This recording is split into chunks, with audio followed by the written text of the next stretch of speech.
अल्लाहुम्मा सल्लि अला सय्यदिना व मौलाना मुहम्मदिन मादनिल जूद वल करम व आलिहि व बारिक वसल्लिम।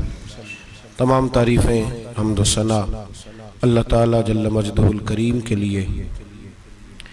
हर किस्म के दुरूद व सलाम नबी मुहतरम शफ़ी मुहतशम आकाए कुल ख़त्म रसूल दानाए सुबुल अहमद मुज्तबा जनाब हज़रत मुहम्मद मुस्तफ़ा सल्लल्लाहु ताला अलैहि वसल्लम की ज़ाते वाला सिफ़ात के लिए हम्द व सलात के बाद कुछ औसाफ़ ऐसे हैं जिन्हें कुरान मजीद ने अल्लाह ताला ने अपने नेक बंदों की औसाफ़ और उनकी निशानियों के तौर पर बयान फरमाया है। अल्लाह तबारक व तआला के नेक बंदों में कुछ ऐसी चीज़ें पाई जाती हैं, कुछ ऐसी अलामात अल्लाह ने उनके अंदर रखी होती हैं कि उनकी वजह से मुआशरा अमन, सुकून, प्यार और मोहब्बत का मुआशरा बन जाता है। उन खूबियों में से 3 खूबियाँ ऐसी हैं जिन्हें सूफिया ने बतौर लाजिम एक अल्लाह के बंदे के लिए, नबी पाक अलैहिस्सलाम के गुलाम के लिए ज़रूरी करार दिया है। वो 3 खूबियाँ हैं सादगी, आजिज़ी और कनात। जिस आदमी के अंदर ये 3 बातें पाई जाती हैं कि वो सादा भी हो, इज्ज़ो इनकिसार वाला भी हो और जो चीज़ें अल्लाह ने उसे दी हो उस पर उसकी कनात भी हो, वो राज़ी भी हो, तो ऐसे शख्स पर अल्लाह तबारक व तआला की ख़ास रहमत नाजिल होती है। जिस बंदे के अंदर ये सलाहियतें पाई जाएं। हम देखते हैं कि इस ज़माने में सादगी, आजिज़ी और कनात वाला पहलू खासा मुश्किल होता चला जा रहा है।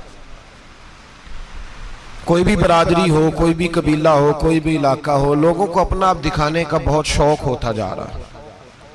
मैं भी हूँ, मुझे भी मानो, मेरी भी सुनो और मेरी भी तारीफ करो, मेरी तरफ भी तवज्जो करो, ये माहौल बन गया। अगर आप सादगी वाले नहीं होंगे तो फिर आपने कुछ चीजें उधार की ओढ़ी होंगी जो असल ने, सादगी जो होती है वो असल होती है, असल रूप होता है आदमी का। अगर आपके अंदर सादगी नहीं होगी तो फिर आपने कुछ चीजें ऐसी अपने ऊपर लागू कर रखी होंगी जो आपका असल नहीं। तो जब आदमी असल से हटता है तो बेसुकून होता है। अल्लाह तबारक व तआला ने मुंह में दांत बनाए हैं तो ये असल है। इनके अंदर धागे के बराबर भी कोई चीज चली जाए तो वो बेचैन कर देती है, क्योंकि वो असल नहीं होती। तो जब आप सादगी में रहेंगे तो असल जगह पे रहेंगे, असल जगह पे, फिर आप तकलीफ में मुब्तला नहीं होंगे।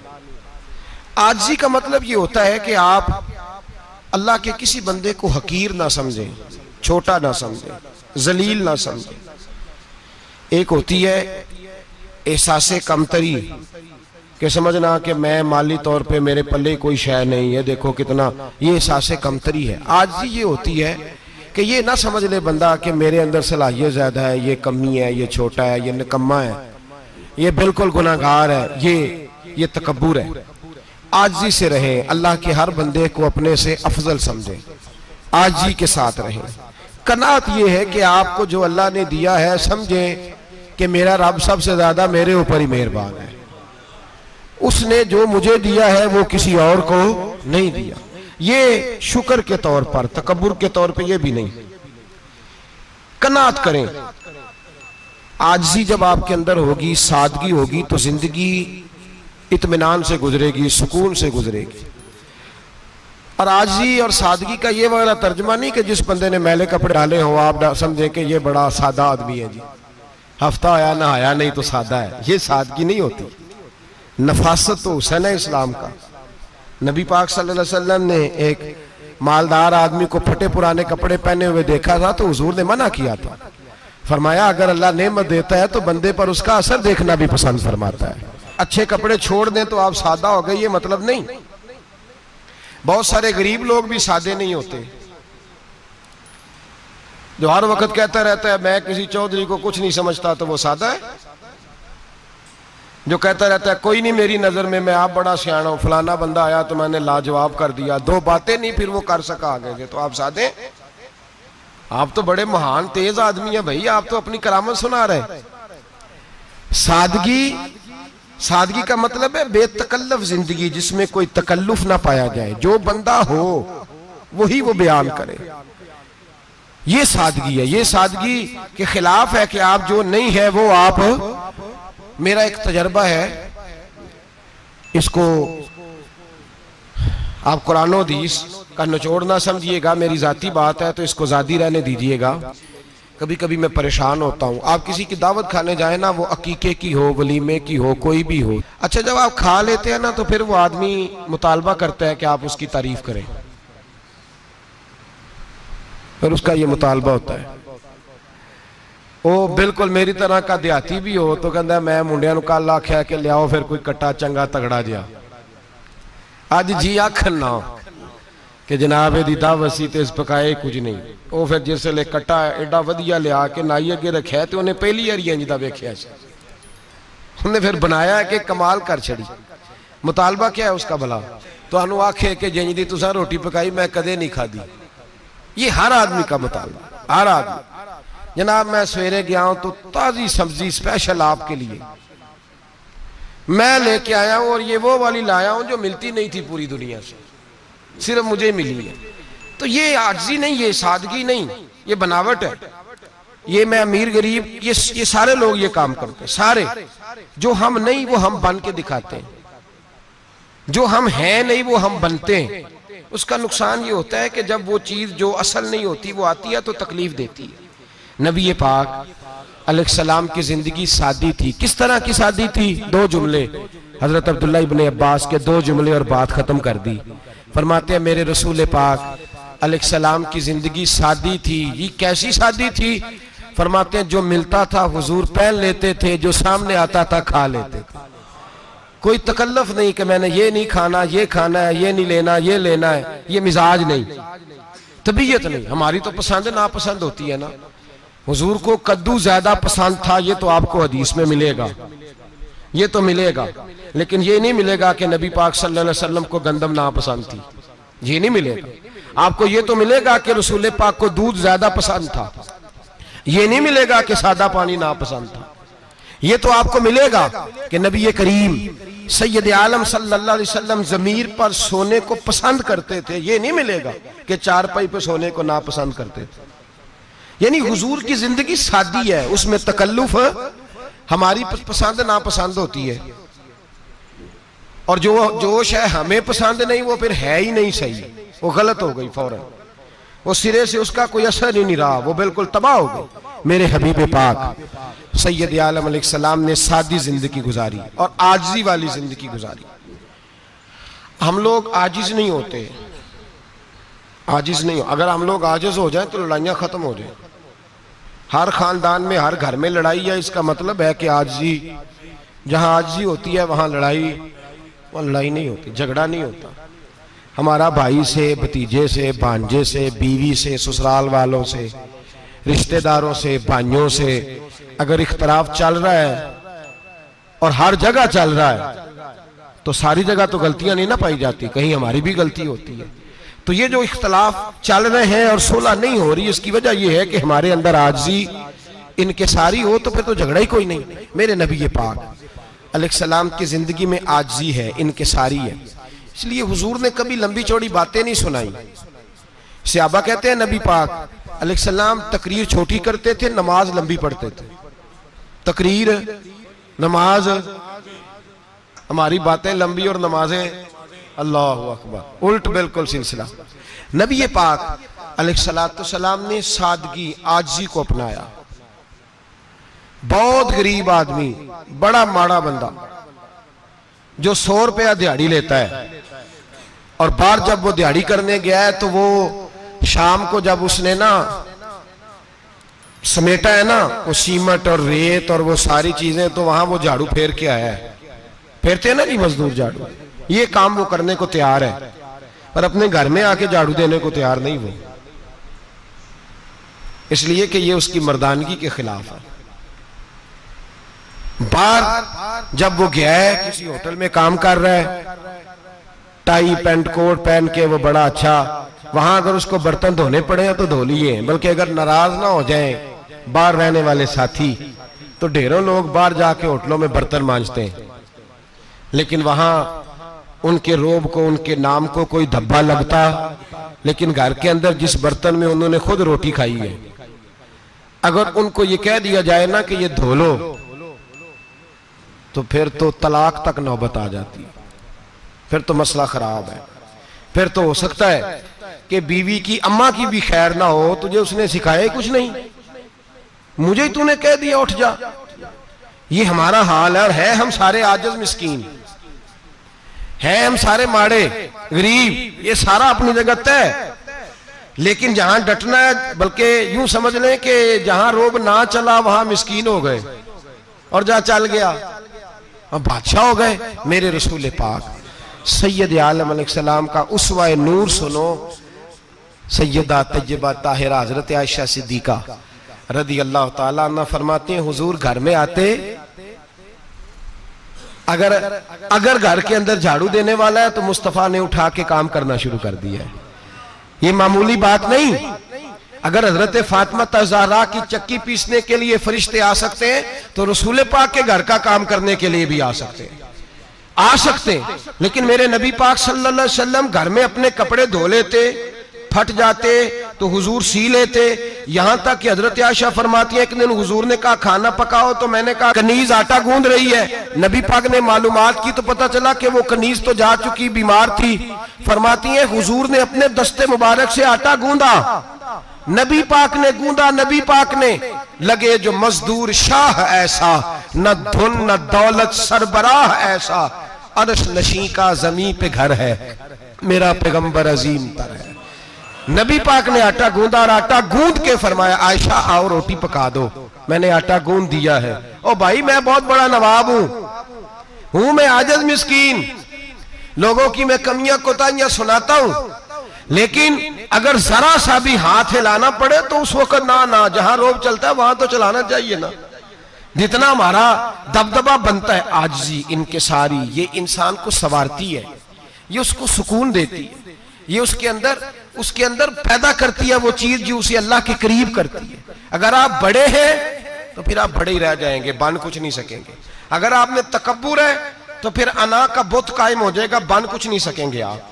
हर आदमी को अपना आप दिखाने का शौक है, बनाने का शौक है, शोहरत, नाम बरी, अपने आप को जाहिर करना, बताना।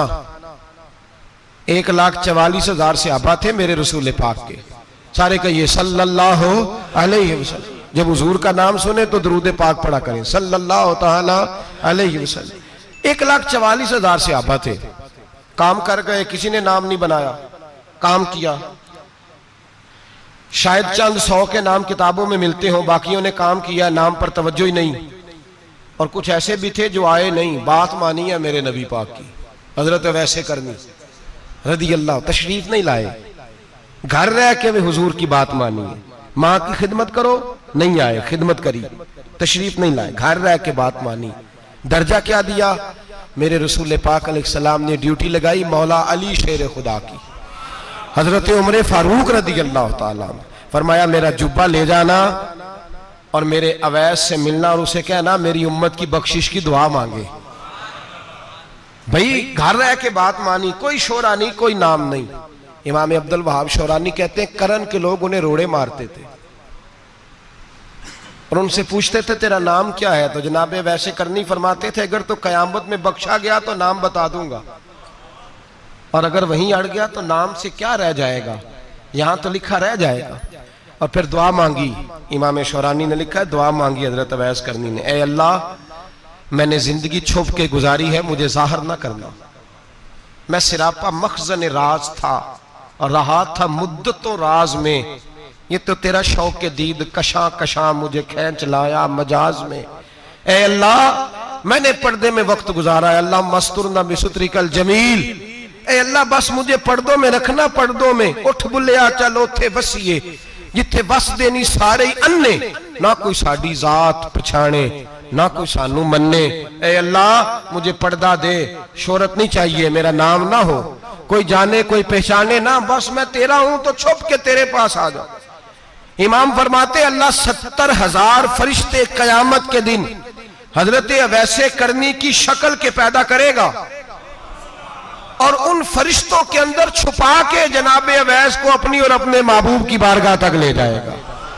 चूंकि वो छुपे रहे, जरूरत नहीं। मैं सिरापा मखजन राज था, मैं तो रहा था मुद्दत राज में, ये तो तेरा शौक के दीद कशां मुझे खींच लाया, मजाज में शौक नहीं। मुझे भी पूछ लो, मेरा भी नाम ले लो।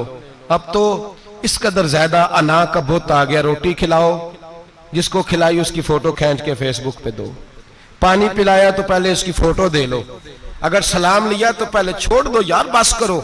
ये अना के बुत बना लिया हम लोगों। किस चक्कर में पड़ गई है दुनिया। एक गरीब को 2, 4, 5 रुपए क्या दे दिए, एक आटे का थैले का दे दिया, 4 अखबारों में खबर दे दी, ये आजी है, ये तरीका है। अब तो लोग यहां तक रियाकारी करने लगे, नमाज पढ़ने के लिए आते हैं तो पहले फोटो खींच के आते हैं, जुम्मे की तैयारी करते हुए। बस कर दें, बस करें, कहीं रुकें, किसी जगह स्टॉप करें, अपने अंदर इंकिसारी पैदा करें। जो खत्म हो गया वो बच गया, जो अपने आप को बनाता रहा वो कभी बन ना सका। बचा वही जो रब की बारगाह में मिट गया। हमारी तो उम्र गुजर गई है अपने आप को तामीर करते, सारी जिंदगी गुजर गई। मेरा भी नाम लो, 30 साल में रह के आया हूं जी सऊदी अरब के फलाने महल्ले में, किसी से मेरा नाम पूछोगे तो पहुंच जाओगे। क्या होते थे आप वहां, क्या नाम पूछे? वहां तो बादशाहों के नाम अब कोई नहीं लेता, मिट गए, जो आए थे चले गए। गखड़ आना तो चौक से किसी से भी पूछ लेना, मैं भी होता हूं, क्या होते हो? यहां बड़े लोग थे जिनका तूती बचता था, खत्म हो गए। तू और मैं भी जाने वाले, और जमाना आएगा, मिटने के लिए दुनिया आई है। अगर दुनिया में खुद ब खुद अपने आप को मिटा के रखोगे तो अल्लाह इज्जत अता फरमाएगा। हम तो इतना खड़े हुए हैं कि बहनों से, भाइयों से, ससुराल से, रिश्तेदारों से कट गए हैं बिल्कुल, इसलिए कि बुत नहीं टूट रहा अंदर का। मेरे नबी पाक सैयद आलम अलैहिस्सलाम के गुलाम बड़ा कुछ थे, पर उनकी जुबानों पे कभी कुछ होने का जिक्र नहीं आया। बड़ा कुछ थे वो, बड़ा कुछ थे। हजरत अबू बकर सिद्दीक रदी अल्लाह, बड़ा कुछ थे ना, क्या बात थी। मेरे मुस्तफ़ा करीम सैयद आलम सल्लल्लाहु अलैहि वसल्लम ने फरमाया, अबू बकर मेरा वो खलील है कि दुनिया में भी मेरा सज्जन है, कयामत में भी मेरा दोस्त होगा। दुनिया और आखिरत में वही अबू बकर है।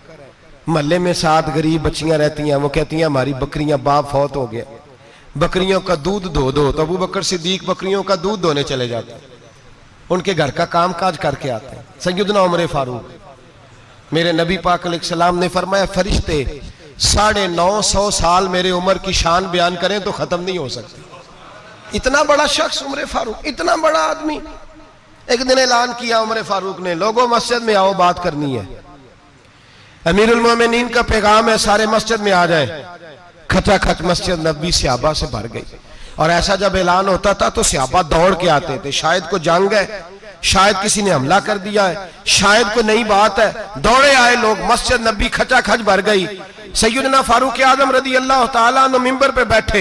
हजरत अब्दुर्रहमान इब्ने औफ रदी अल्लाह तआला अन्हु फरमाते हैं कि सहाबा तजस्सुस के देख रहे हैं कि पता नहीं किसी तरफ से पैगाम नहीं आ गया, कोई काफिर हमला नहीं करने लगा, अल्लाह जाने क्या हुआ है, बड़ी परेशानी है। उमर बैठे, अल्लाह की हम्द की, नबी पाक सल्लल्लाहु अलैहि वसल्लम पर दुरूद पढ़ा, और फिर उमर फारूक बोले, फरमाने लगे, मैं जब मक्के में रहता था ना तो कभी घर में कहत आ जाता था, कभी कहत आता था घर में, बकरियों के दूध खुश्क हो जाते थे, गंदम नहीं मिलती थी, पानी नहीं होता था।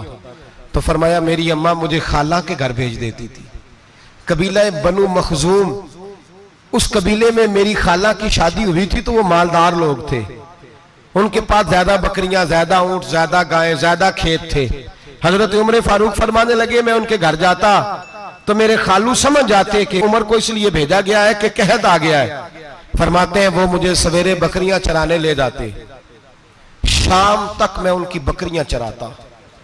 अमीरुल मोमिनीन उमर, एक तरफ मसला यह है कि कैसर और किसरा की दीवारें हिल रही हैं उमर के नारों से, और इधर उमर मिंबर पे बैठ के खुतबे दे रहे हैं। फरमाते हैं मैं बकरियां चराता, शाम तक खाला के घर जाके मजदूरी करता, और फरमाते हैं शाम होती तो एक मुट्ठी किशमिश मुझे देते वो। आप फरमाते हैं मैं बड़े कद वाला था, एक मुट्ठी किशमिश मिलती है, कभी एक मुट्ठी खजूरें, मैं शाम को खा के सो जाता। कई कई महीने यूं ही गुजरते तो मेरी अम्मा का पैगाम आता कि हालात सही हो गया, मेरे बेटे को भेज दो। ये बात कही, हजरत उमर रोने लगे और फिर कहने लगे अब वो वक्त आया है कि लोग मुझे अमीरुल मोमिनीन उमर कह के पुकारते हैं। बस ये दो बातें की। उमर ने कहा चलो जोहर का वक्त हो गया, अजान पढ़ो, उठो नमाज पढ़े, उठो। अजान हुई, कामत हुई, जनाब उमर ने नमाज पढ़ाई, लोग चले गए तो सैयदना अब्दुर्रहमान इब्ने औफ जराना था जनाब उमर से, बाजू पकड़ के कहने लगे उमर सियाना बंदा यार तू, ये दो बातें सुनाने के लिए इतना मजमा इकट्ठा किया था, ये दो बातें कहने के लिए कि मैं खाला के घर जाके मजदूरी करता था तो एक मुट्ठी किशमिश मिलती थी, एक मुट्ठी खजूरें, ये कहने के लिए कि मैं बकरियां चराया करता था। तो हजरत उमर फारूक रदी अल्लाह ताला अन्हु फिर रोए, फिर आंखों में आंसू आए। कहने लगे अब्दुर्रहमान आज ना मिस्र शाम से कुछ लोग आए थे और वो बता रहे थे कि उमर तेरा डंका वहां भी बड़ा बजता है। वो मुझे कह रहे थे तेरे नाम के वहां भी बड़े दबदबे हैं, बड़े तज़किरे हैं। तो मेरा नफ्स मुझे कह रहा था उमर देखा देखा तू यहां बैठा है और वहां तेरे नाम का शोर हो रहा है, मुझे इसने बड़ा किया है। तो मैंने आज मुस्तफा के सारे गुलाम इकट्ठे करके अपनी औकात बता दी है।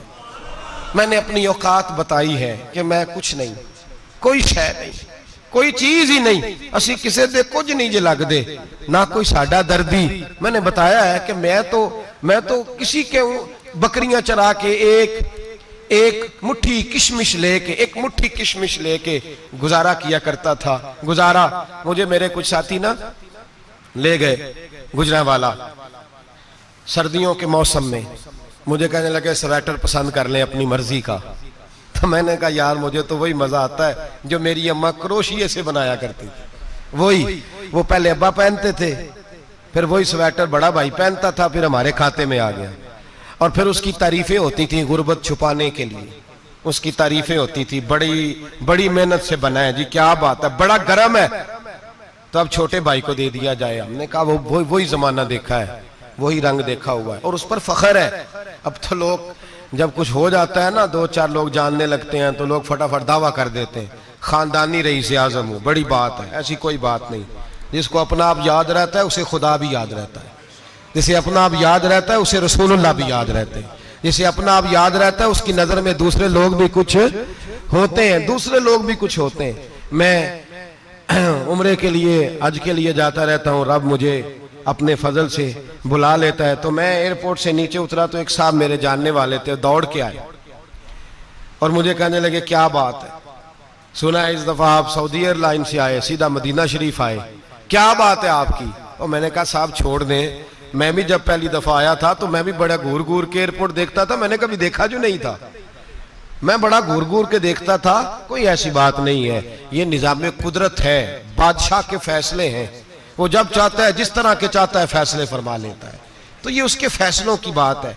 हम लोग ना जिस हैसियत पे होते हैं वहीं रह जाते हैं, पिछली बात भूल जाते हैं, इसलिए हम चाहते हैं जो भी हमें मिले झुक के मिले, जो भी आए, और ये मेरा आपका सबका मुश्तरका मामला है। मेरे नबी पाक सल्लल्लाहु ताला अलैहि वसल्लम ने सहाबा से पूछा तुम्हें बताऊं जन्नत के बादशाह कौन होंगे? जन्नत के आम लोग नहीं, जन्नत के, बोलिएगा जरा, जन्नत के अल्लाह बादशाह। जन्नत में तो जाना बड़ी बात है, और हुजूर जन्नत का भी बादशाह, इब्ने माजा में लफ्ज है, तुम्हें पता है जन्नत के बादशाह कौन होंगे? तो मेरे मुस्तफा करीम सल्लल्लाहु ताला अलैहि वसल्लम के गुलामों ने कहा हुजूर हमें नहीं पता। तो हुजूर ने फरमाया जन्नत के बादशाह वो लोग होंगे जिन्हें दुनिया में कोई भी नहीं जानता था, जिनके कपड़े सादे होते थे, जो गरीब लोग होते थे, जो सिफारिश करते थे तो उनकी कबूल कोई नहीं करता था, जो किसी के साथ जाते थे तो उनको मानता कोई नहीं था, वो जन्नत के बादशाह होंगे, बादशाह। और फरमाया क़यामत के दिन जब लोग उन्हें देखेंगे तो उन पर फख्र करेंगे, रश्क करेंगे, कहेंगे क्या बात है तुम्हारी, यहां तो शौक ही बड़ा है। गरीबों ने भी पोस्टर बनाए हुए हैं, डाकुओं, लुटेरों, चोरों की तस्वीरों के साथ लगवाए हुए, अपने आप को बड़ा करने के लिए।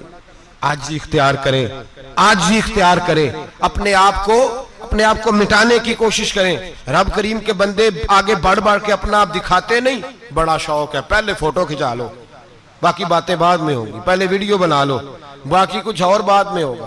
पहले अब तो परसों तरसों मुझे एक मौलाना कहने लगे कि आपसे मैंने, वो यहाँ जुमा पढ़ने आते हैं कभी कभी, मेरे दोस्त हैं, कहते हैं आपसे मैंने सुना था कि अगर कोई उस नबी पाक का फरमान है, अगर कोई नजराना दे तो उसको ले लो, अगर कोई तोहफा दे तो उसको, हुजूर ने फरमाया ले लो अगर तुम्हें को देता है, अपनी मर्जी से, मांगना मना है, खुद दे दे तो ले लो, वरना एक वक्त आएगा तुम मांगोगे तुम्हें मिलेगा नहीं, जब को दे दे तो ले लो। कहने लगे आपने कहा था को दे दे, तो उस वक्त से मैं कोई सूट देता है मुझे मेरी मस्जिद का नमाजी तो मैं ले लेता हूं, कोई मुझे कोई और शय देता है तो मैं आपसे सुन के, तो अगर मेरी मस्जिद का नमाजी सूट पकड़ाते साथ फोटो भी खींचे तो फिर मेरे लिए क्या हुक्म है, वो खुशबू की डब्बी देते हुए साथ फोटो भी खींचे फिर मेरे लिए क्या हुक्म है। कहने लगे रमजान में ये हाल हुआ है कि लोग कपड़े दे रहे थे और फोटो खींच रहे थे, क्या चक्कर है, कहां चले गया, गरीब आदमी की इज्जत नफ्स को कुचल डाला पकड़ के, एक जोड़ा साल के बाद इमाम को दिया, उसकी भी तस्वीर खींच के फेसबुक पे दे डाली। ये हमारी आजिज़ी है, ये हमारा प्यार है, ये हमारा अंदाज है।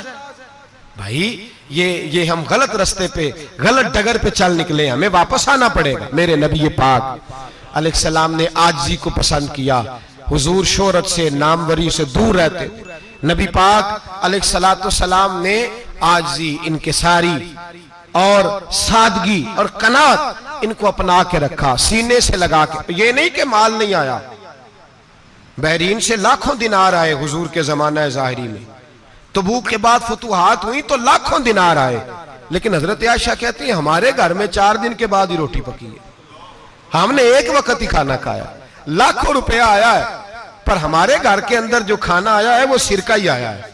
हमने रात अगर रोटी बच गई है तो सवेरे उठ के रात वाली खाई है, हमारे घर के अंदर वही हालात रहे। इसलिए कि मेरे नबी पाक अलैहिस्सलाम ने फरमाया मैं तुम्हारी दुनिया से हासिल करने नहीं आया, मैं तो मुसाफिर की तरह वक्त गुजारने आया। हम ज्यादा के चक्कर में निकले तो बड़ा कुछ कुचल के आ गए, बड़ा कुछ। आजी जब पैदा होती है, इनकिसारी जब पैदा होती है, जब तवाज़ो आती है, फिर इंसान बनता है, फिर वो समझता है, फिर उसके अंदर तब्दीली आती, फिर वो। और बुजुर्ग फरमाते हैं आजी वाले को नमाज में भी लज्जत आती है, वरना तो किसी ने पूछा था, एक शायर इस्लामाबाद में रहते थे, तो उनसे किसी ने पूछा कि आपका शहर किस तरह का है, उन्होंने कहा मेरा उस शहर अदावत में बसेरा है जहां लोग सजदों में भी लोगों का बुरा सोचते हैं। मेरा उस शहर अदावत में बसेरा है जहां लोग सजदों में भी लोगों का, नमाज पढ़ते हुए कहते हैं देखो कितनी बू आ रही है इससे, कपड़े नहीं बदल के आया, नमाज पढ़ते हुए भी साथ वाले के बारे में बुरा सोच रहे। जब आजी सैयद अहमद कबीर रिफाई रहमतुल्लाह ताला अलैह, ये सिलसिला रिफाइया के शेख हैं, आला हजरत रहमतुल्लाह अलैह ने इनकी बड़ी तारीफ लिखी है फतावा रज़विया में। मिस्र के अंदर सिलसिला रिफाइया और शाज़िलिया, बहुत सारे लोग इस सिलसिले में मुरीद हैं। सैयद अहमद कबीर रिफाई इतने बड़े सूफी थे कि मेरे मुस्तफ़ा करीम सल्लल्लाहु अलैहि वसल्लम के रोजे पर हाजिरी देने गए, नबी पाक की बारगाह में हाथ दुआ करें अल्लाह हम सबको वहां हाजिरी नसीब फरमाए, अल्लाह हम सबको बार बार ये मौके अता फरमाए। सैयद अहमद कबीर रिफाई हाजिरी देने गए तो जब नबी पाक के गुम्बद पे पहुंचे तो कहने लगे या रसूलल्लाह मैं कब्र देखने नहीं आया, मैं तो दीदार करने आया। हुजूर ये तो ज़ियारत में करता रहता था, दीदार करने आया। ये कह के रोने लगे, इतनी देर रोए कि मेरे मुस्तफ़ा करीम ने अपना दस्ते मुबारक कब्र से बाहर निकाल दिए, हाथ मुबारक बाहर आया, 10,000 लोगों ने देखा। कितने लोगों ने? अब यहां भी लोगों को शक होगा जी कैसे बाहर आया, तो बुखारी सुना देता हूं, मसला जरा हल हो जाए।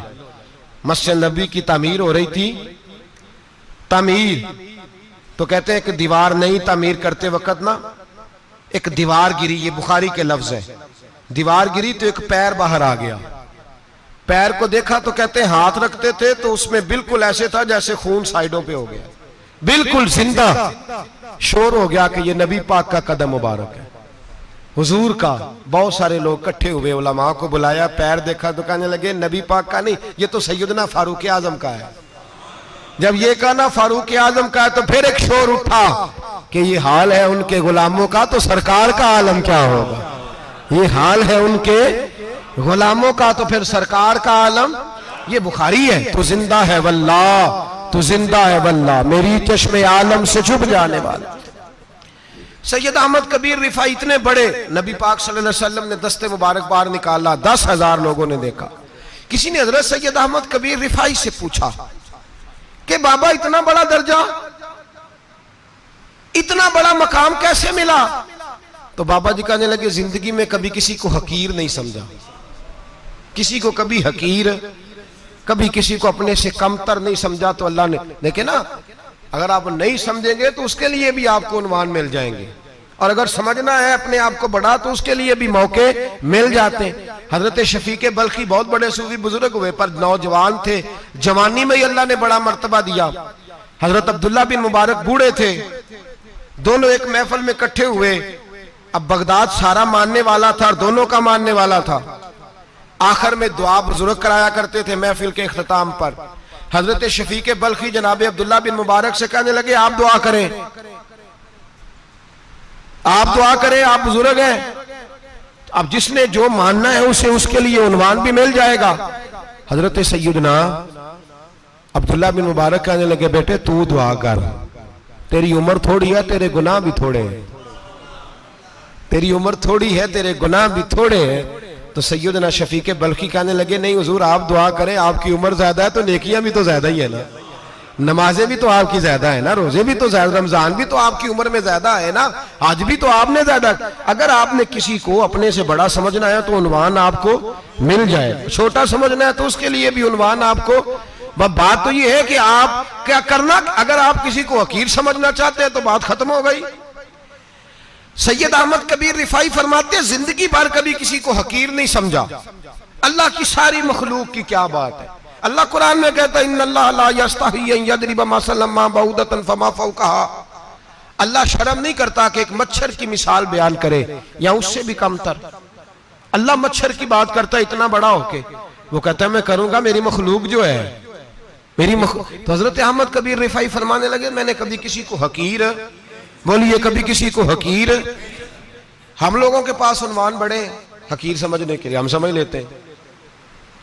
अमीर आदमी कहता है गरीब मेहनत क्यों नहीं करता, मेहनत करे अमीर हो जाएगा। उन्वान हुआ कि ना तनकीद करने का। 4 बच्चे हैं, करें कमाई, अमीर हो जाएंगे। अब वो हकीर समझ रहा है गरीब को, गरीब भी अमीर को हकीर समझता है। वो भी कहता है जो इसने कमाया सारा ही हराम है, जायज एक पैसा नहीं, उसने भी हकीर समझ लिया। यानी वो ये कह रहा है कि मैं हलाल खाता हूं, ये अमीर हराम खाते हैं, तो बात खत्म हो गई। उसने भी हकीर समझ लिया, इसने भी हकीर समझ लिया। अब उन्वान ही था ना, अगर उन्वान बदल लेते तो बात बन जाती। अमीर अगर ये कहता कि मैं इस गरीब की मदद करूंगा इसलिए कि पैसे मेहनत से नहीं मिलते, खुदा के फजल से मिलते हैं, तो वो ये ना कहता कि ये मेहनत करता तो आगे चला जाता। और गरीब अगर समझता इस बात को तो ये ना कहता अमीर सारे हराम ही खाते हैं, वो कहता भाई रब ने जो मेरे लिए पसंद किया मुझे दिया, जो इसके लिए पसंद किया इसे दिया, बात खत्म हो गई, झगड़ा खत्म। उन्वान तो मिल जाएगा आपको, मुस्बत भी और मनफी भी। तो अच्छी बात नहीं कि मुस्बत इख्तियार करें। सैयद अहमद कबीर रिफाई कहते मैं गुजर रहा था, एक दिन मेरे साथ ऐसा हुआ कि मैं गुजर रहा था खेत के अंदर से, इधर भी पानी था इधर भी पानी था। होता है ना पानी पानी होता है फसलों में कई दफा। कब होता है ज्यादा पानी? नहीं, जब कद्दू करी रहे जी, वो जब कद्दू करते हैं ना तो दोनों जाने पानी भरा होता है ना जी, वो ट्रैक्टर भी पानी में चलता है। मैं पेंडू हूं ना, मुझे ज्यादा पता है क्या हालात होते हैं। तो वो इधर भी पानी इधर भी पानी, तो दरमियान में से वो मुंडेर होती है छोटी सी, वाटा खीदा अपनी जुबान है। तो कहते इधर भी पानी था इधर भी पानी था। सैयद अहमद कबीर रिफाई कहते हैं मैं गुजर रहा था, असर की नमाज का टाइम हो गया, मैं जल्दी जल्दी जा रहा, सामने से कुत्ता आ गया। इंसान अशरफुल मखलूकात है, लेकिन वो अल्लाह का शुक्र करेगा कि उसने मुझे अशरफ बनाया है। ये नहीं कह सकता कि ये मखलूक हकीर है, ये बुरी है, ये नहीं कह सकता। शुक्र करे कि मुझे अल्लाह ने अशरफुल। सैयद अहमद कबीर रिफाई कहते कुत्ता आ गया सामने से। अब कुत्ता आया तो मुझे जल्दी थी, कुत्ता भी भीगा हुआ था। अब मेरा दिल करे कि कुत्ता नीचे उतरे तो मैं गुजरूं, कुत्ता खड़ा है कि ये साइड पे हो तो मैं गुजरूं। कहते हैं देर हो गई तो मुझे डर लगता था, मैंने कभी कुत्ते को भी नहीं झिड़का था, कभी कुत्ते को भी, अपनी इतनी हैसियत ही नहीं। झिड़का ही नहीं कभी किसी को। आप फरमाते हैं देर हो गई तो मैंने कहा या अल्लाह, हजरत सैयद अहमद कबीर कहते हैं मैंने कहा या अल्लाह इस कुत्ते को जुबान ही दे दे, मैं इसे कुछ समझा ही दूं, इसे जुबान ही दे दे, तू तो कादर मुतलक है। उसे जुबान दे दी। तो मैंने कुत्ते से कहा नीचे उतर जा, मैंने नमाज पढ़नी है। तो कहने लगा बाबा जी आप उतर जाए, आप उतर जाए, आप उतर जाए, मैं क्यों उतरूं? तो सैयद अहमद कबीर रिफाई कहते हैं मैंने उससे कहा कि बात यह है कि मेरे ऊपर नमाज फर्ज है, तेरे ऊपर फर्ज नहीं, तो मैंने नमाज पढ़नी है। अगर मैं खेत में उतर गया तो कीचड़ है, मेरे कपड़ों को मिट्टी लग जाएगी, पता नहीं पानी पाक है कि नापाक है, तो तू उतर जा, तेरे ऊपर नमाज नहीं फर्ज, तो मुझे जाने दे। तो सैयद अहमद कबीर रिफाई कहते हैं उसने ऐसी बात की कि मेरे ऊपर वजद तारी हो गया। कुत्ते ने बात की तो मैं कांपने लगा। राती जागे शेख सदावे, राती जाग दे कुत्ते, तैथों उत्ते मालक दा दर मूल न छड़ दे, भावे मारो 100 जुत्ते, तैथों उत्ते ओ एक बुरकी दा कदर पछानन, भावे मालक हो मन सुत्ते, तैथों उत्ते रुखा सुखा खा दिने जार रुखा विच सुत्ते, ते तैथों उत्ते उठ बुलिया चल यार मना ले नहीं ते बाजी लै गए नहीं कुत्ते, उठ बुलिया चल यार मना ले नहीं ते बाजी लै गए कुत्ते, ते तैथों उत्ते। सैयद अहमद कबीर रिफाई कहते हैं वो मुझे कहने लगा आप उतर जाए। तो मैंने कहा भाई मेरे ऊपर नमाज फर्ज है, तेरे ऊपर फर्ज नहीं, तू उतर जा, मेरे कपड़े आलूदा हो जाएंगे तो क्या करूंगा? तो कहते हैं उसने बात की तो मैं घबरा गया और छलांग लगा के मैं खेत में उतर गया। मुझे कहने लगा बाबा जी कपड़े अगर आपके कीचड़ से आलूदा हो गए तो पानी से साफ हो जाएंगे, और अगर मुझे हकीर जान के आपका दिल आलूदा हो गया तो 7 समुद्रों से भी साफ नहीं होगा। कपड़े पानी से धुल जाएंगे और दिल अगर तकब्बुर से आलूदा हुआ तो 7 समुद्रों से भी सही हो सकता ना। ना ना हकीर नहीं जानना, ना मौलवी को, ना सूफी को, ना दरवेश को, ना खेत में काम करने वाले को, ना पट्टे पे मजदूरी करने वाले को, ना गाड़ी का शीशा साफ करने वाले को, ना तेल डालने वाले को, ना किसी को हकीर ना जान, ना किसी के हाल पे तंज कर, ना किसी के गम का मजाक उड़ा, वो जिसे चाहे जैसा नवाज दे। ये मिजाज लुत्फ रसूल है। ना कोई आया लेके चला गया, कोई उम्र भर भी ना पा सका, मेरे मौला तुझसे गिला नहीं, ये तो अपना अपना नसीब है भाई, हकीर नहीं जानना। सैयद अहमद कबीर रिफाई फरमाते हैं वो कुत्ता तो गुजर गया, मैं दौड़ा घर गया, जाके मैंने गुस्ल किया, कपड़े बदले। फरमाते हैं पहले भी मैं असर पढ़ता था पर आज जब नमाज पढ़ी तो बड़ा ही मजा आया। मैं सर सजदे में रखूं मेरा उठाने को जी ही ना चाहे, मैं रुकू में जाऊं तो मेरा सर उठाने को दिल ही ना चाहे, मेरा दिल करे आज मगरिब लेट हो जाए, आज सूरज देर से गुरूब हो, मैं आज सारा दिन असर ही पढ़ता रहूं। भाई जब तू आजिज़ी वाली पढ़ता है, जब तू इनकिसारी वाली पढ़ता है, जब तू हजरत सैयदना मुआविया बिन खुतैज रदिया, एक हजरत मुआविया बिन सुफियान है, एक मुआविया बिन खुतैज सहाबी है, वो कहते हैं मैं जंग फतह करके आया तो सख्त गर्मी का मौसम था, मुझे पता था कि उमर फारूक दोपहर को आराम कर रहे होंगे। आप फरमाते हैं मैं मस्जिद नबी में बैठ गया, एक बच्ची जनाब उमर के घर से निकली तो मुझे कहने लगी मुआविया आपका नाम है? मैंने कहा हाँ। अंदर जाके जनाब उमर को बताया तो उमर दौड़े आए, और जब आए तो सर पे टोपी कोई नहीं, पैरों में जूता कोई नहीं। कहने लगे मैं तेरा इंतजार कर रहा था, आज मुझे उम्मीद थी तू आएगा, तूने बताया क्यों नहीं? तो मैंने कहा हुजूर मुझे पता है रात सारी आप चेहरे पे कपड़ा डाल के मदीने की गलियों में रहते हैं, तो दोपहर को आप आराम करते होंगे, इसलिए मैंने कोशिश की कि आपको बेदार ना करूं, आप आराम कर रहे होंगे, इसलिए ये मैंने कोशिश की कि मैं बैठता हूं मस्जिद में आराम करता हूं, जब आप आएंगे तो देखी जाएगी। हजरत उमर फारूक ने जलाल किया, फरमाया तू मुझे गाफिल समझता है कि मैं सो जाऊंगा? और आप फरमाने लगे मैं कौम का खादिम हूं जिसकी इतनी ज्यादा रियाया हो वो सो जाए चुप करके, मैंने जवाब नहीं देना अल्लाह की बारगाह में?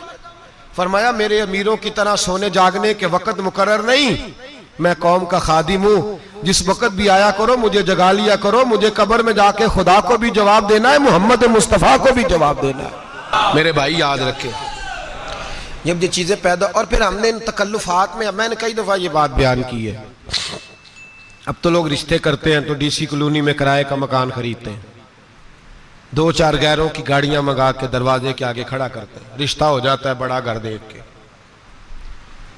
और जब शादी के चौथे दिन पता चलता है कि ये किराए का मकान था, तो रिश्ते मकानों पे कायम नहीं होते, एतबार पे कायम होते हैं। वो एतबार टूटता है तो जिंदगी भर कायम नहीं होता दोबारा। जो आप हैं आप वही रहें, जो आप नहीं है वो कभी बनने की कोशिश ना करें। और मेरे अजीज ये भी याद रखें, आजिज़ी आपको सवार देगी। और वैसे भी हम अल्लाह के हुजूर जाने वाले हैं, अगर पर्दों में छुप के चले जाएंगे तो बच जाएंगे। और अगर हम अपना आप दिखाते ही रहें, सारी जिंदगी इसी चक्कर में रहें कि मुझे भी पूछो, मुझसे भी मुशावरत करो, मेरी भी बात सुनो, तो ये अना की दौड़ तो खत्म ही नहीं होती। हिर्स सिर्फ पैसे की नहीं होती, हिर्स हवस शोहरत की भी होती है। और नबी पाक सल्लल्लाहु अलैहि वसल्लम ने इसको भी बयान फरमाया है कि ये जो तेरे अंदर चीज पैदा होती है ना, मैं जाना जाऊं पहचाना जाऊं, इससे भी अपने आप को बचा। सहाबा के बाद जिस शख्स की खिलाफत सबसे मजबूत हुई वो हजरत उमर बिन अब्दुल अजीज थे। इतनी बेहतरीन खिलाफत की कि लोगों को हजरत उमर का जमाना याद आ गया। हजरत उमर बिन अब्दुल अजीज इराक में रहने वाली एक औरत थी। उस औरत का खामद फौत हो गया तो 5 बच्चियां यतीम थी। वो इराक से चली और जनाब उमर बिन अब्दुल अजीज के पास आई कि आप मेरी बच्चियों का वजीफा लगा दें। वो कहती है जब मैं पहुंची ना, यहां तो अब तो इस्तकबाल, आना जाना बड़े मामलात हैं। अब तो बच्ची की बारात आए और 5, 7, 10, 20 लोग दरवाजे पे खड़े ना हो तो बारात नाराज हो जाती है, कहते हमारा इस्तकबाल ही किसी ने नहीं किया। तो इस्तकबाल तो अब इस तरह है जिस तरह नशा नहीं होता, ये इस्तकबाल की हालत है, अमीरों से लेके गरीबों तक। मुझे पूछा ही नहीं किसी ने, कुर्सी नहीं दी, आगे नहीं बिठाया, ये वाला मामला है। और मैं मेरी तरह के लोग, नेक लोगों की बात नहीं करता। अब तो हम देखते हैं फुला मौलाना का इस्तकबाल हो रहा है, फुला के लिए लोग खड़े हो रहे हैं, नारे लग रहे हैं। और अब तो मैं देखता हूं ऐसे ऐसे हाथ लहराते हैं सूफी और दरवेश कहलाने वाले, जैसे सियासी लीडर लहराया करते हैं। ये क्या तरीका हुआ, ये कौन सा तर्ज जिंदगी। मेरे नबी पाक सल्लल्लाहु अलैहि वसल्लम ने फरमाया जो ख्वाहिश करे कि मैं आऊं और लोग खड़े हों वो तो जहन्नमी है, तो दोज़खी है। सारे वही तरीके हम इख्तियार करते जा रहे हैं, वही प्रोटोकॉल है हर जगह। वो लोग जिनके दरवाजे खुले होने चाहिए थे वहां भी हर वक्त के लिए मामला तय हो गए। याद रखें मेरे नबी पाक अलैहिस्सलातु वस्सलाम ने जो तालीमात दी, हजरत उमर बिन अब्दुल अजीज रहमतुल्लाह ताला अलैह। औरत कहती है मैं पहुंच गई, मैंने लोगों से पूछा घर कहाँ है, तो कहा वो जहां बोरी लटक रही है ना बाहर, टाट का पर्दा लगा हुआ है, वो हजरत उमर बिन अब्दुल अजीज का घर है। कहती है मैं दरवाजे पर दस्तक दी, एक औरत ने दरवाजा खोला तो मुझे बीबी जान के अंदर बुलाया। तो उनके घर के अंदर जब मैं दाखिल हुई तो बड़ा सारा सेन था, एक जानिब कुआं लगा था, एक तरफ एक बड़ा दरख्त था और एक छोटा सा बनाई हुई थी जगह बर्तन धोने के लिए। और बीबी ना बर्तनों को मिट्टी लगा के साबुन लगा के बैठी हुई थी, काम कर रही थी वो औरत। मुझे उसने दरख्त के नीचे बिठाया, पानी पिलाया। कैसे आई हो? मैंने कहा अमीरुल मोमिनीन से मिलना है। कहने लगी बैठो थोड़ी देर में आ जाते। कहती थोड़ी, मैंने समझा घर की कोई मुलाजमा है, मैं बैठ गई। थोड़ी देर गुजरी, फिर दस्तक हुई, उस बीबी ने उठ के दरवाजा खोला। तो जब वो शख्स अंदर आए तो कहने लगी बड़ी देर से बर्तनों को साबुन लगा के बैठी हूं, कहाँ रह गए थे? कहती है वो साहब कहने लगे बस जरा मसरूफ हो गया था। दौड़े गए, कुएं से पानी निकाला, बीबी को दिया, उसने बर्तन धोए। कहती है फिर थोड़ा सा सिरका और एक रात की रोटी वो लाई, उस शख्स ने खाई। मैंने कहा कि ये दोनों घर के मुलाजम हैं, मियां बीवी काम करते हैं। जब वो खाना खा चुके तो वो औरत मेरे पास आई, कहने लगी उठ के मिल लो अमीरुल मोमिनीन से। मैंने कहा कौन अमीरुल मोमिनीन? तो कहने लगी कब से तो आए हैं, ये जिसने कुएं से पानी निकाला यही मुसलमानों का अमीर है, और ये जिसने दरख्त के नीचे बैठ के सिरके से रोटी खाई है यही है। ये फरिश्तों की दास्तान नहीं, ये वो लोग हैं। मैं रात को भी कह रहा था एक जगह पे कि ये लोग जो है ना जिनका आप रोज शिकवा करते हैं हुकूमतें बड़ी खराब हैं, ये कोई नहीं खराब, बिल्कुल खराब नहीं। जितने सियासी लीडर हैं सारे सही हैं। खराब वो लोग हैं जो इन्हें वोट दे के लीडर बनाते हैं, बिल्कुल खराब नहीं। मैं तो इनके हक में होता जा रहा हूं। नाराज हो गए ना आप लोग? अल्लाह करे तुसी हो जाओ तो अगले इलेक्शन च सियाने भी हो जाओ, आमीन तो कह दे। मैंने कोई मशवरा नहीं देना, इसलिए कि मेरी नजर में कोई ऐसा शख्स नहीं जिसके लिए मैं आपसे कह सकूं कि वोट दें। और हम तो ऐसी बात करें तो कई लोग नाराज होकर चले जाते हैं, लेकिन कोई परवाह नहीं, इसलिए कि ये दीन मेरे नबी पाक का दीन सिर्फ मस्जिद का दीन नहीं। इंशाअल्लाह आइंदा जुम्मे नजरिया पाकिस्तान बयान करूंगा और बताऊंगा कि पाकिस्तान का मतलब क्या, ला इलाहा इल्लल्लाह मुहम्मदुर रसूलुल्लाह सल्लल्लाहु अलैहि वसल्लम। हुजूर का जो कुरान नाफज होगा मस्जिद में, वो कुरान कचहरी में भी नाफज होगा इंशाअल्लाह। और वो कुरान नाफज होने आया है, असेंबलियों में वही कुरान नाफज होगा इंशाअल्लाह। और यही चिराग जलेगा तो रोशनी होगी। बयान करेंगे और डट के बयान करेंगे, आपको बताएंगे। जो बात समझा रहा हूं फिल वक्त वो समझे, मुजरम वो नहीं जो बड़ा बन के लूटता है, मुजरम वो है जो उसको सपोर्ट करता है, जिसने उसे बड़ा बनाया है। ये याद रख लें, हमारी कोई बचत नहीं होगी, हमसे पूछा जाएगा। हम सारे कचहरी में खड़े होंगे, अल्लाह सवाल करेगा कि तुम बताओ तुम इनके मददगार क्यों बने थे, तुम सपोर्ट क्यों करते थे, ये पूछा जाएगा और हमने जवाब देना है। बहरहाल आम दाम बरसरे मतलब जनाब उमर बिन अब्दुल अजीज रहमतुल्लाह अलैह के वो बीबी गई तो कहने लगी कि ये अमीरुल मोमिनीन ने कहा, वोट के हाजिर हुई, कहा हुजूर मैं इराक से आई हूं, मेरा खामद फौत हो गया, मेरी 5 बेटियां हैं, वजीफा लगा दे। वो बीबी कहती है मेरा दिल था कि यतीम बच्चियों का 100 दिनार साल का लगा देंगे तो बड़ी बात है। कहती है जब मैं उनके पास गई तो हजरत उमर बिन अब्दुल अजीज को बताया तो वो रोने लग गए और मुझसे माफियां मांगने लगे। मैंने कहा हुजूर आप क्यों माफी मांगते हैं? तो कहने लगे इसलिए माफी मांग रहा हूं कि तू मेरी रियाया में थी और तेरी 5 बच्चियां यतीम थी, तुझे खुद चल के आना पड़ा है, मेरा काम था तेरी खबर लेता, माफ कर दे अल्लाह की रिजा के लिए। उन्होंने वजीफा लिखना शुरू किया तो मेरी एक बच्ची का 1000 दिनार साल का लिखा। मैंने कहा अल्लाह तेरा शुक्र है। फिर दूसरी बच्ची का 1000 लिखा तो मैंने कहा अल्लाह तेरा शुक्र है। तीसरी का 1000, चौथी मैंने कहा शुक्र है। जब चौथी का लिखा तो मैंने कहा अल्लाह आपका इकबाल बुलंद करे, अल्लाह आपको हमेशा इसी तरह फलता फूलता रखे। कहते हैं जनाब उमर बिन अब्दुल अजीज ने कलम रख दिया, फरमाने लगे मैं 5वीं का वजीफा नहीं लिखूंगा, 4 बहनों से कहना बांट के इसे भी दे दें। कहा हुजूर क्यों?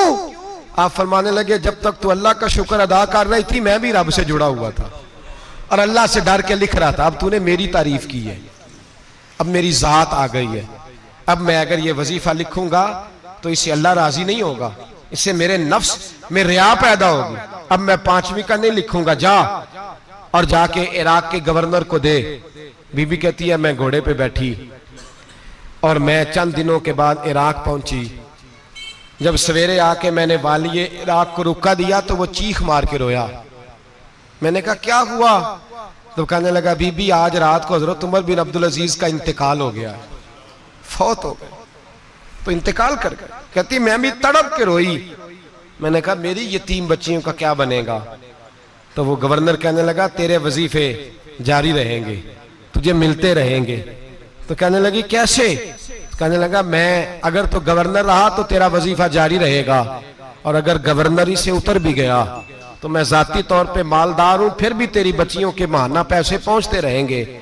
मैंने कहा तू क्यों देगा? कहती वो रो पड़ा। कहने लगा अगर अमीर हजरत उमर बिन अब्दुल अजीज जैसे हो तो फिर अल्लाह गवर्नरों के दिलों में भी रहम डाल दिया करता है, फिर मेरे जैसे लोगों को भी वो बदल देता है। हजरत उमर बिन अब्दुल अजीज घर आए, 3 बेटियां थी, एक को आवाज दी वो आई तो उसने मुंह पे हाथ रखा है, दूसरी को आवाज दी वो आई तो मुंह पे हाथ रखा है, तीसरी को आवाज दी तो मुंह पे हाथ रखा है। आपने अपनी बीवी से कहा कि ये बच्चियां मुंह पे हाथ क्यों तीनों ने रखा हुआ, क्या बात है? तो बीबी रो पड़ी, कहने लगी 4 दिन हो गए मेरी बेटियां प्यार से रोटी खा रही हैं, 4 दिन हो गए, उनके मुंह से बदबू आती है इसलिए वो आपके सामने आती हैं तो मुंह पे हाथ रख लेती हैं 4 दिनों से। बीबी रो रही है, हजरत उमर जलाल में आ गए। आप फरमाने लगे तू ये रो रही है, तू रोई है, तूने मेरे घर में रह के अल्लाह की नाशुक्री की है, तू शुक्र अदा नहीं करती कि 3 वक्त प्याज और रोटी तुझे घर की 4 दीवारी के अंदर मिल जाता? रो रही है? मैं आ मेरे साथ बाहर निकल, तुझे वो लोग दिखाऊं जो झोपड़ियों में रहते हैं और मांग के खाते हैं, आ तुझे दिखाऊं। इतनी नाशुक्री कि घर के अंदर प्याज पहुंच रहा है, रोटी पहुंच रही है और तू कहती है मेरी बेटियां प्याज से खाती हैं, शुक्र कर फाके नहीं काटने पड़े। फिर अगले लफ्ज कहे तो रो पड़े। फरमाने लगे मैंने तो मुस्तफ़ा के वो हालात भी सुने हैं जिसमें कई दिन बीबी फातिमा ने फाके किए। तू घर के अंदर पे आज पहुंच रहा है, तो अभी भी सादगी, आजिज़ी और कनात नेमत थी इन लोगों की। हमारे यहाँ रोज शिकवा है, किस बात का? गाड़ी कोई नहीं। रोज रोना है, किस बात का? बंगला कोई नहीं। रोज रोना है, किस बात का? बैंक बैलेंस कोई नहीं। 10 जोड़े क्यों नहीं ईद पे आए? और ये सिर्फ औरतों का मसला नहीं, हमारे अंदर भी ये बात बदर्जे औला। हम रोज अपने आप को मिस्कीन कहते हैं, गरीब कहते हैं, लाचार कहते हैं, मजबूर कहते हैं। कभी देखो वो जो झोंपड़ियों में रहते हैं, कभी पलट के देखो लोगों की तरफ जो पैदा हुए तो आंखें कोई नहीं थी, हाथ कोई नहीं थे, पैर कोई नहीं थे। वो देखो जो पैदा हुए तो सर पे बाप का साया कोई नहीं था। कैसे कैसे लोग वक्त गुजार रहे हैं। हम रोज आके कहते हैं कारोबार ठंडा हो गया है, हालात बड़े खराब हो गए, हम बड़े मजबूर। क्या हो गया साहब? अल्लाह के दिन है, सारे अल्लाह के दिन है। वसल अच्छा है ना फिराक अच्छा है, यार जिस हाल में रखे वही हाल अच्छा है। बस अपने आप को मुतमईन करें, आजिज़ी, इनके सारी किनात, सादगी, इसको अपनी जिंदगी का हिस्सा बनाए। अल्लाह दौलत सुकून अता कर देगा। आखिर दावाना अनिल हम्दुलिल्लाह रब्बिल